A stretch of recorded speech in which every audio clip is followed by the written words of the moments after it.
meet you. Nice to meet you too. So I was told that you were really the man that kind of scouted this YouTube video that had gone viral and made this happen. Is that true?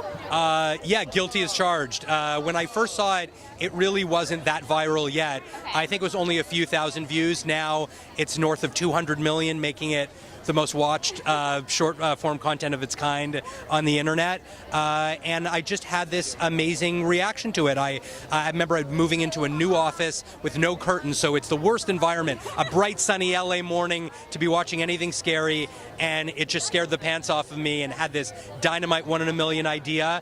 And I reached out to the director and could see right away that this guy knew exactly what kind of movie he wanted to make.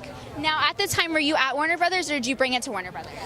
So at the time, I just saw the short, thought it would be really interesting, and decided to put together the kind of package that a studio would be really excited about, which is challenging when you have even something this special, but it's a director who's never directed before, brand new original concept, no sequel or prequel or remake. So I ended up, what I said to David was, we need to bring an armored tank battalion to a knife fight. That's the only way to make a movie in the studio system. So we ended up going out to the single biggest writer of the genre. He said, not only did he say yes, he was like, oh, you don't have to pitch it to me. I've seen this, I've sent it to all my friends.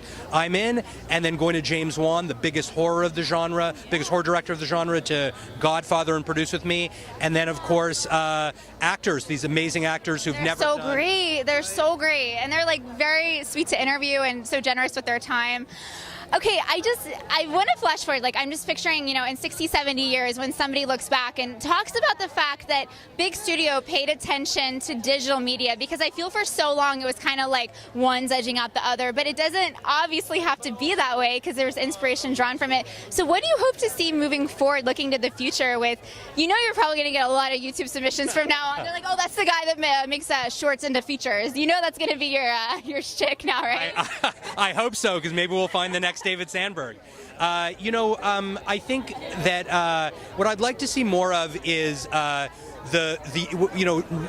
the audience is validating the content without needing a bunch of middle men and women, so to speak. So I love the democratization of this. You can make something yourself really inexpensively. It can be dynamite. You can put it online, and the audience can tell the studios what to see. And so this movie is such a victory for the fans. What a Cinderella story of the fans taking some dude in Sweden in his apartment and bringing him to the set of a Hollywood movie. There they are. They're behind you. I was their third junket interview ever, and they were so sweet. Okay, so very last question. What are you working on next that we can look forward to? My next film is a film with Sylvester Stallone starring in, and Jim Mickles, phenomenal director. We're doing it with STX. It's kind of like a No Country for Old Men type of really smart, heady thriller that has a performance for Stallone that you're never going to expect from him. So nice to meet you. I'm looking forward to that, and congratulations on this movie, and good for you supporting the YouTube community. I love that. Thank you so much. This was great.